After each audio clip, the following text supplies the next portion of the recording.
Morning guys, so today pupunta ako sa Sambawan Island. Tara, samahan niyo ako.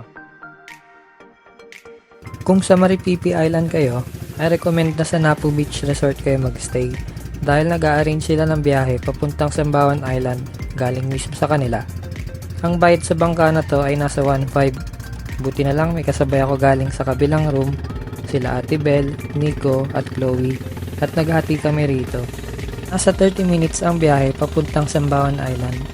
At kung makikita nyo rito, ang ganda pa ng Maripipi Island. Pwede rin kayo umakyat sa bundok na yan kung may time pa kayo.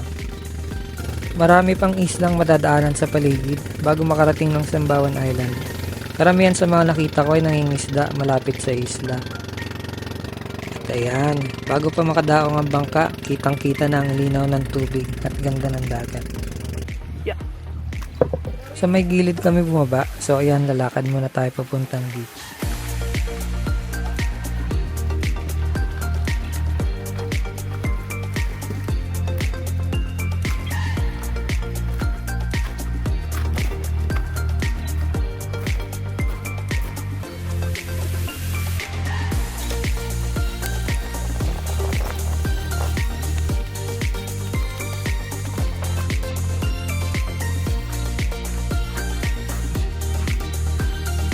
Pagdating dito, merong babayarang 100 pesos para sa entrance fee at 25 pesos para sa environmental fee.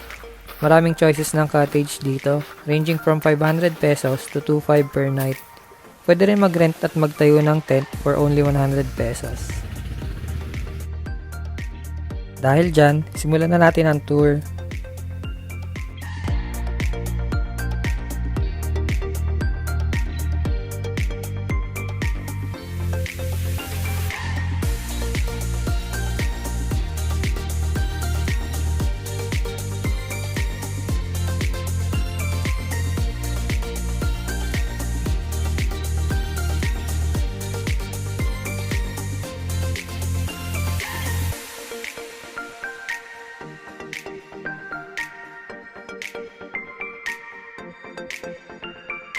Hindi rin makukumpleto ang punta rito kung di aakyat sa view deck.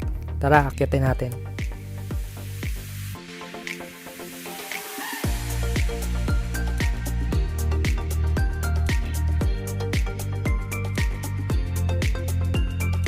Kapagod guys. Pero ito ang view niya na makikita mo pag akyat. O diba ang ganda? Ayun dun sa kabila. Ayan. After ng picture-picture, nag-swimming na kami at umuwi din ng hapon. At doon nagtatapos ang isang araw sa Sambawan Island.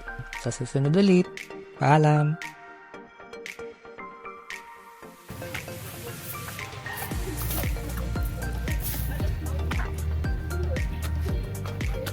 Ayan, nice. Ganda. Pilian mo na lang ha. Waki, talon. Nice.